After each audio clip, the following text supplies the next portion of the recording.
CSIR, UGC, DBT, इसके merger से related बहुत सारी लोगों में कंफ्यूजन है। आज हम लोग इस वीडियो के थ्रू पूरी तरह से क्लियर करेंगे कि इसका मर्जर एग्जैक्टली है क्या और एक एग्जाम दे देने से कितने तरह की फेलोशिप्स के लिए आप एलिजिबल हो जाते हैं। मतलब अगर ये सिंपल सा एक एग्जाम अगर दे देते हैं CSIR, UGC, DBT का, तो इसके बाद आप कई तरह की फेलोशिप से भी के लिए आप एलिजिबल हो जाते हैं। तो समझते हैं एग्जैक्टली ये है क्या। अगर बात करते हैं हम लोग इसके मर्जर की, तो एक्चुअली में CSIR, UGC जो है वो एक अलग काउंसिल है और DBT एक अलग एजेंसी है जो फेलोशिप देती है। ठीक है, तो पहली बात तो इनका मर्जर नहीं हुआ है, केवल इनके एग्जामिनेशन का मर्जर हुआ है। यहाँ पर एग्जाम मर्ज हुआ है कि DBT ने बोला है कि CSIR जो एग्जाम कराती है हम उसी के साथ मिल करके एग्जाम कराएंगे और केवल एक ही एग्जाम रहेगा। ठीक है, तो इससे होगा क्या, मुद्दा यह आ रहा है कि अगर एक ही एग्जाम होगा तो सिलेबस का क्या होगा। तो पहली बात तो ये रही कि जो DBT का एग्जाम होता था और जो CSIR का एग्जाम होता था, उसमें DBT का लगभग 90% पोर्शन जो है वो CSIR के जैसे ही था। थोड़ा सा 10% पोर्शन जो है उसमें बायोटेक्नोलॉजी को वेटेज दी जाती है। ठीक है, तो बायोटेक्नोलॉजी को वेटेज दी जाती है। तो एक अब यूनिफॉर्म मैनर में एक नया सिलेबस बनने वाला है, या बोल सकते हैं दिसंबर तक इन्होंने बोला है कि दिसंबर वाला जो एग्जाम होगा वहां पर ये फॉलो होगा। तो उससे पहले एक नया सिलेबस आएगा। करेंटली अभी कोई भी सिलेबस उससे रिलेटेड नहीं आया है। ठीक है, तो अभी हम लोगों को अगर दिसंबर 2026 की तैयारी में आप लग गए हो तो अभी आप केवल CSIR के सिलेबस पे फोकस करेंगे। उम्मीद है जून के एग्जाम के बाद में DBT का जो भी नया इंक्लूजन होने वाला है सिलेबस में वो भी हम लोगों को पता चल जाएगा। तो अगर हम लोग ऑफिशियल साइट की बात करते हैं यहाँ पर, तो वहां पर एक नोटिस आई, क्या आया, 13/1/2026 में नोटिस आती है। ये नोटिस नंबर यहाँ पर दिया गया है। इसने बोला कि दिसंबर 2026 वाली साइकिल में इसको फॉलो किया जाएगा। इसके अलावा बोला जा रहा है कि जो मर्ज हुआ है वो CSIR net JRF life sciences के लिए है। ठीक है, और DBT बायोटेक्नोलॉजी, इन दोनों एग्जाम को मिला करके एक बायोलॉजिकल साइंस के लिए एग्जाम बनता है। इंपॉर्टेंट बात क्या हो गई है कि केवल बायोलॉजिकल साइंस वालों के लिए है, अदर साइंसेस के लिए ये मर्जर नहीं है। ठीक है, अब इसमें होगा क्या, इसमें बहुत बड़ी कंफ्यूजन ये हो रही है कि क्या सीट्स बढ़ेंगी या सीट्स घटेंगी। तो इससे रिलेटेड बहुत सारे क्वेश्चंस पूछे गए, कई सारे स्टेक होल्डर्स, कंसल्टेंशन, ठीक है, स्टूडेंट्स, एस्पिरेंट्स, ठीक है, इन लोगों ने बहुत सारे क्वेश्चंस पूछे। किससे, इस काउंसिल से। क्या पूछा इन्होंने बोला कि क्या टोटल नंबर ऑफ सीट्स में रिडक्शन होगा, क्या academic complexity of life sciences students की इंक्रीज कर जाएगी, मतलब अगर सिलेबस मर्ज कर जाएगा तो जो कोर बायोटेक्नोलॉजी वाले हैं उनके लिए बड़ी दिक्कत हो सकती है क्योंकि लाइफ साइंस इंक्लूड हो रहा है, और जो कोर लाइफ साइंस वाले हैं उनमें बायोटेक्नोलॉजी इंक्लूड हो रही है। तो इससे रिलेटेड भी क्वेश्चन पूछे गए। Increased competition of biotechnology student, बोला कंपटीशन जो है बायोटेक्नोलॉजी स्टूडेंट्स का क्या बढ़ जाएगा। तो इस तरह की कई सारी प्रॉब्लम्स थी, इसका बहुत अच्छे से जवाब दिया। बोला कि नंबर ऑफ सीट्स में कोई इंपैक्ट नहीं आने वाला है, मतलब CSIR जितनी सीट्स रखता था JRF के लिए वो एज इट इज रहेंगी और बायोटेक्नोलॉजी वाली एडिशनल मर्ज हो जाएंगी, मतलब DBT की एडिशनल मर्ज हो जाएंगी। मतलब यहाँ पर सीट्स में कोई दिक्कत नहीं है। बहुत अच्छी बात है भाई। दूसरी बात क्या बताया, बैलेंस क्वेश्चन पेपर बिल्कुल बैलेंस रहेगा। मतलब इस तरह से क्वेश्चन पेपर बनाया जाएगा कि वहां पर बायोटेक्नोलॉजी और लाइफ साइंस का सिलेबस बैलेंस रहे। ठीक है, तो ये बोला गया कि क्या होगा, जहां पर ट्रेडिशनल लाइफ साइंसेज का और बायोटेक्नोलॉजी के क्वेश्चंस रहने वाले हैं। फेयर एंड इंक्लूसिव इवेल्युएशन, जो इवेल्युएशन होगा वो इंक्लूसिव होगा, फेयर होगा। ठीक है, दूसरी बात क्या हो रहा है, additionally it is inform that the joint CSIR, UGC, DBT, JRF net exam qualified candidates of the biotechnology will also be eligible for all 3 categories. ठीक है, तीनों कैटेगरीज के लिए एलिजिबल हो जाएगा जो ये एग्जाम देगा।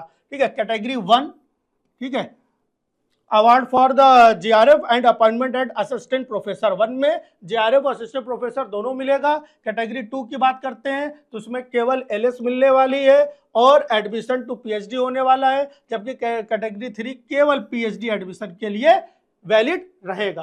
ठीक है, तो अब हम लोग समझते हैं कि क्या है यहाँ पर CSIR, DBT, JRF के बारे में बहुत अच्छे से समझेंगे इन दोनों में क्या रहा।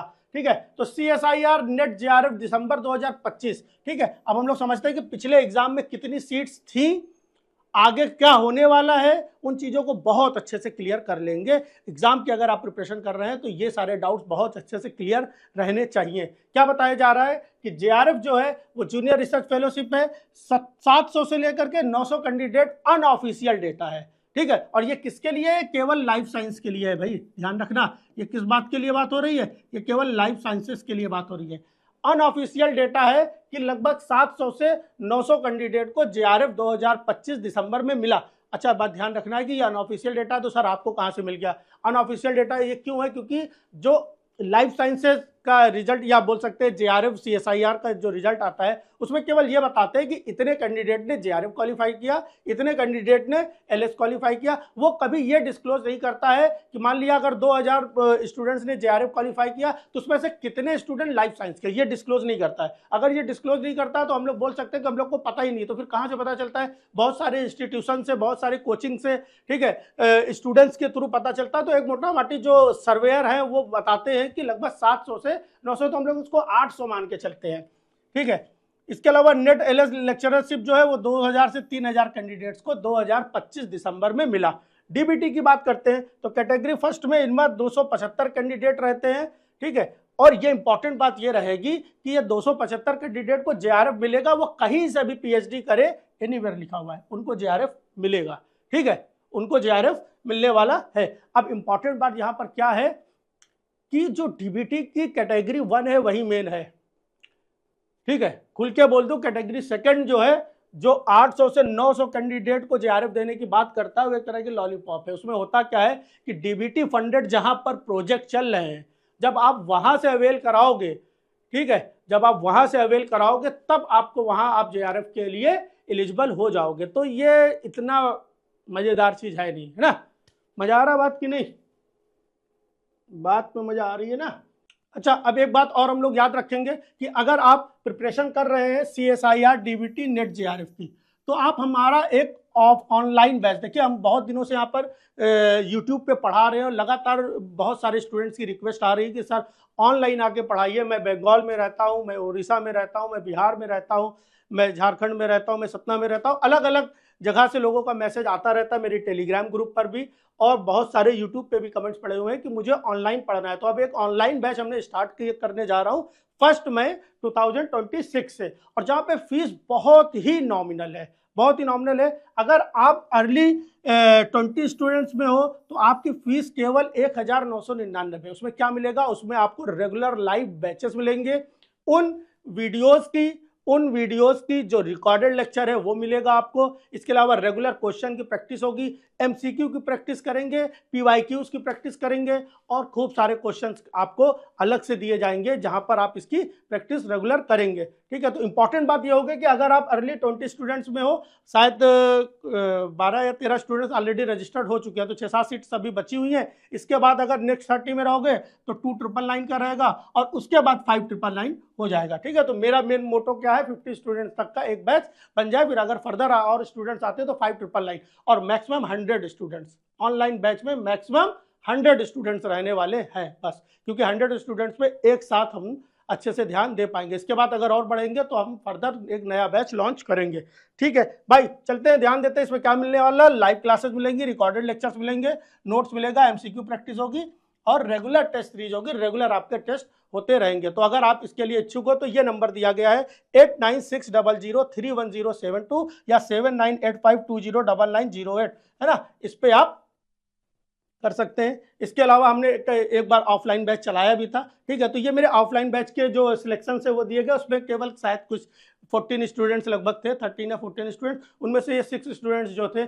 या तो गेट या सीएसआईआर नेट जेआरएफ को क्वालिफाई किए थे। तो अगर आप इच्छुक हैं तो आप जल्द से जल्द, या आपके जानने वाला कोई इच्छुक है तो आप उसको वीडियो शेयर कर सकते हैं। आगे अब हम लोग बहुत इंपॉर्टेंट बात जानेंगे कि अगर आप सीएसआईआर नेट जेआरएफ के एग्जाम दे देते हो तो केवल उससे यहाँ पर डीबीटी और सीएसआईआर से मिलने वाले जेआरएफ के लिए आप एलिजिबल नहीं होंगे। इसके अलावा अगर आप एससी, एसटी या ओबीसी कैटेगरी से बिलोंग करते हो तो आपको एडिशनल फेलोशिप भी मिलेगी, जो सिर्फ इसी एग्जाम के थ्रू ही आप उसके लिए एलिजिबल हो जाते हो। अब कंडीशन क्या है कि मान लिया आपने एक एग्जाम दिया, सीएसआईआर नेट जेआरएफ का, आपका जेआरएफ क्वालिफाई हुआ, आपका नेट क्वालिफाई हो गया, जेआरएफ क्वालिफाई हुआ, आपका नेट क्वालिफाई हो गया, और आपका जेआरएफ अगर ओबीसी में हो 1 या 2 या 3 नंबर से रुक जाता है, बहुत ज्यादा नहीं, बिल्कुल ध्यान रखना।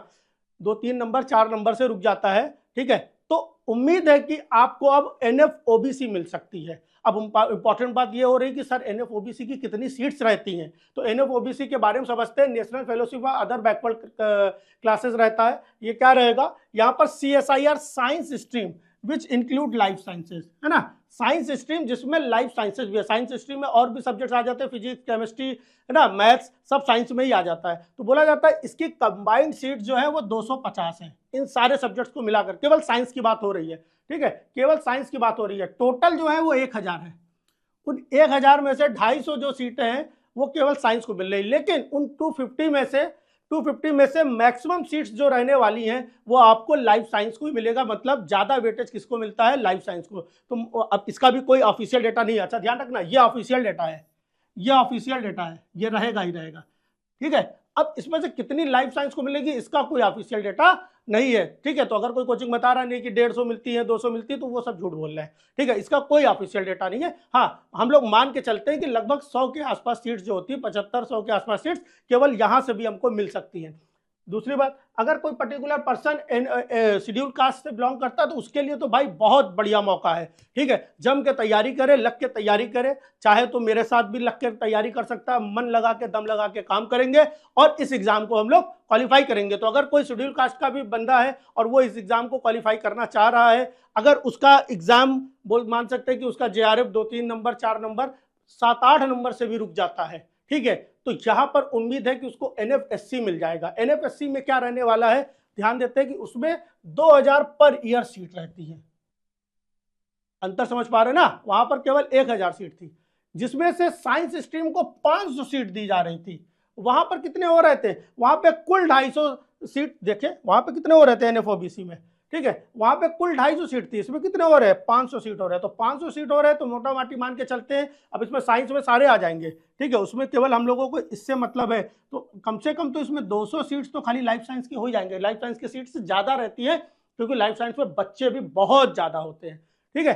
तो एक तो ये हो गया। अच्छा भाई, क्या ST के लिए भी है, हाँ ST के लिए भी एडिशनल रहता है, 750 सीट्स पर ईयर रहता है, ठीक है। और इसमें लगभग 150 सीट हम लोग मान सकते हैं कि CSIR UGC net life science science stream के लिए एलोकेट की गई है। तो 150 में लगभग 60-70 सीट्स तो होने वाली हैं जो लाइफ साइंस के लिए एलोकेट रहेंगे, ठीक है। तो बात आप इस तरह से समझ सकते हैं कि अगर आप CSIR UGC DBT मर्ज एग्जाम देने जा रहे हैं तो केवल आप इससे मिलने वाले, मतलब DBT से मिलने वाले JRF और CSIR से मिलने वाले JRF के लिए एलिजिबल नहीं रहेंगे। इसके अलावा अगर आप किसी कैटेगरी से बिलोंग करते हो तो और भी तरह की आपको फेलोशिप इसी एग्जाम के थ्रू मिल जाएगी। पहले ऐसा नहीं था, पहले अदर तरीके हो सकते थे, है ना, उसमें प्रपोजल लिख के भेजा जाता था अगर स्पेशल कैटेगरी से हो, और उसमें अलग अलग तरह से राजीव गांधी नेशनल फेलोशिप रहती थी, है ना, मौलाना आजाद, अगर मुस्लिम बोले पूछ लें, जैसे हम लोगों में कुछ स्टूडेंट्स हो सकता है कोई मुस्लिम हो वो भी देख रहा हो, ठीक है। तो ध्यान रखना कि अगर कोई मुस्लिम भी OBC या SC कैटेगरी से बिलोंग कर रहा है